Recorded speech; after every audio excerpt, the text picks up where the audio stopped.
एक बच्चे को जन्म देने के कुछ महीने बाद ही किसी फीमेल का जो प्राइवेट हिस्सा है वो पूरी तरीके से बंद हो गया है या पार्शियली बंद हो गया है। क्या आपने ऐसा सुना है? और उसको बहुत ज्यादा प्रॉब्लम्स आने लग गई हैं, या फिर किसी और के साथ आपने ऐसा सुना है? तो आज मैं डिटेल में बताऊंगी कि ऐसा किन किन के साथ हो सकता है और क्यों होता है, कारण क्या है और उसके ट्रीटमेंट क्या है। ठीक है, ऐसा छोटी बच्चियों के साथ भी हो जाता है, जो कि मैंने बहुत बार इसके बारे में बात की है और आप लोगों के कमेंट्स में यहाँ पे दिखा देती हूँ कि एक बार मैंने पहले भी इसके ऊपर बात की थी, तो बहुत सारे लोगों ने इसके लिए मुझे थैंक यू बोला था, क्योंकि बहुत ही कम ऐसे लोग हैं जो इन टॉपिक्स के ऊपर रियल में बात करते हैं। तो चलिए शुरुआत करते हैं आज के इस वीडियो की। सो मेरा नाम है एकता और आप देख रहे हैं बहुत ही प्यारा सा चैनल स्टडी विद मी। तो चलिए समझ लेते हैं। देखिए, मैंने यहाँ पे ये पार्ट बनाया है, ठीक है? तो आप समझ सकते हैं, ये जो है ये आउटर लिप मैंने बनाए हैं, ओके? एंड उसके अंदर बहुत ही सॉफ्ट टिश्यू के बने हुए ये क्या है, इनर लिप्स, ओके?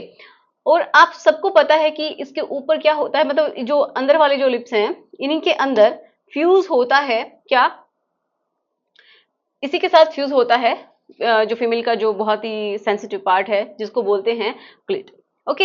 ये होता है जो कि मैंने इस तरीके से स्ट्रक्चर से बनाया है, मटर के दाने के जैसा। एंड ये जो आप देख पा रहे हैं दो लिप्स, इसके अंदर दो ओपनिंग्स होती हैं। एक होती है यूरिन के लिए, दूसरी होती है कि यहाँ से जो फीमेल्स हैं उनके पीरियड्स पे आते हैं, और नॉर्मल अगर डिलीवरी होती है तो उनकी यहीं से बच्चे भी पैदा होते हैं, ठीक है? ये एक रास्ता होता है और यहीं से जो फीमेल है वो रिलेशन बनाती है। तो ये पार्ट है, आप समझ पा रहे हैं, बेसिक स्ट्रक्चर यही होती है।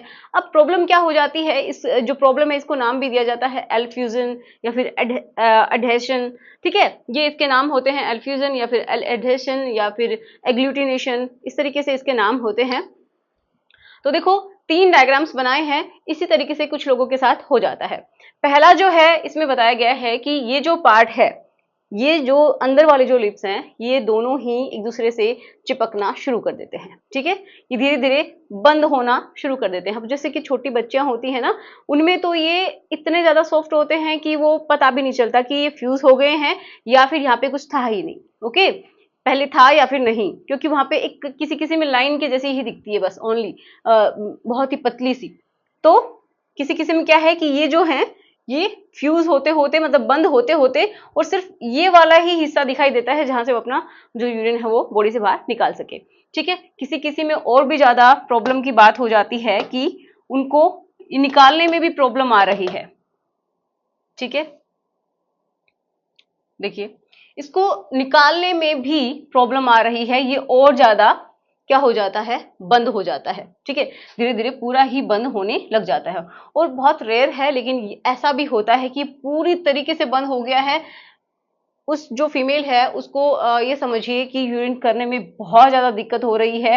ये तो बहुत ही सीवियर कंडीशन है अगर आपने कभी भी देखा हो तो, ठीक है? तो ये प्रॉब्लम हो जाती है। समझ में आया?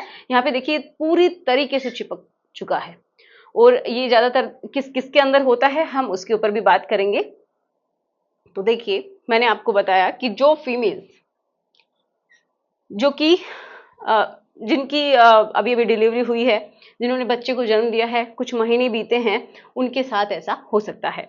दूसरा कि इन्फेंट में भी हो जाता है, लेकिन बहुत रेयर चांसेस हैं, इन्फेंट में ऐसा नहीं होता है, बट किसी-किसी में अगर ज़्यादा ही कमी है हार्मोन्स की तो हो जाता है।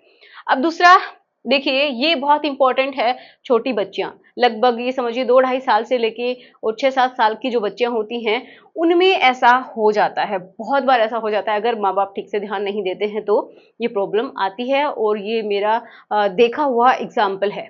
एक लड़की 2 ढाई साल की थी जिसके साथ ऐसा हुआ था, ओके?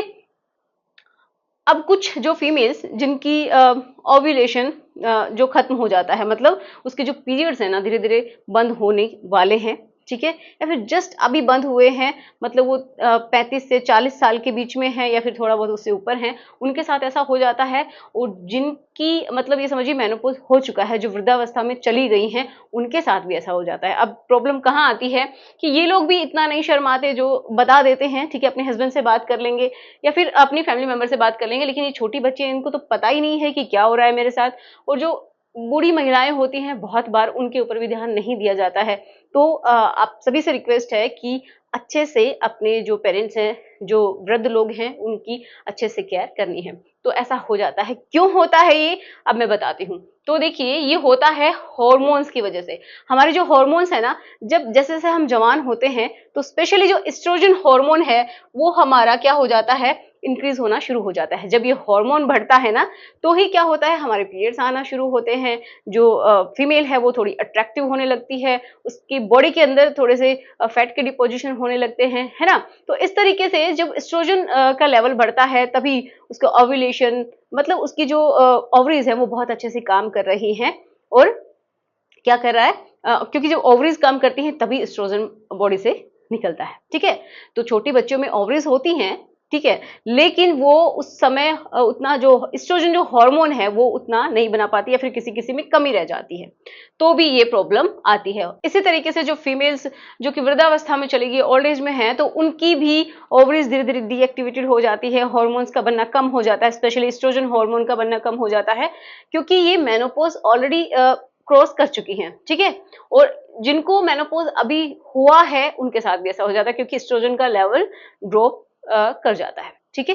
तो इसकी वजह से ये मेन प्रॉब्लम होती है। दूसरा कारण क्या है कि कुछ फीमेल्स जो है वो प्रॉपर तरीके से हाइजीन का अच्छे से ध्यान नहीं रखती हैं, ये भी एक कारण हो सकता है। स्पेशली छोटी बच्चियों में अगर आपने हाइजीन अच्छे से नहीं मेंटेन की, उस पार्ट को अच्छे से क्लीन नहीं किया, डेली बेसिस पे आप उसको ऑब्जर्व करते रहें, ताकि ऐसी प्रॉब्लम ना हो, ठीक है? एक दिन में ऐसा नहीं होता है, लेकिन धीरे-धीरे ऐसा हो जाता है।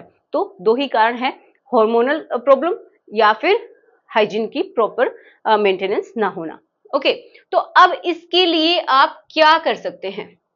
तो देखिए, इसका ट्रीटमेंट यही है कि या तो आप किसी-किसी में अगर थोड़ा-सा माइल्ड सा है चिपका हुआ वो जो हिस्सा, तो आप क्या कर सकते हैं, हल्की-सी ऑयल से मसाज करके भी उसको दूर किया जा सकता है। लेकिन अ, थोड़ा-सा भी अगर ज़्यादा है, पेन हो रहा है, तो बिल्कुल भी ये ट्राई ना करें घर पे। आप डॉक्टर के पास जाएँगे, उनकी सलाह से ही या तो डॉक्टर उसको ठीक कर सकते हैं, ओके?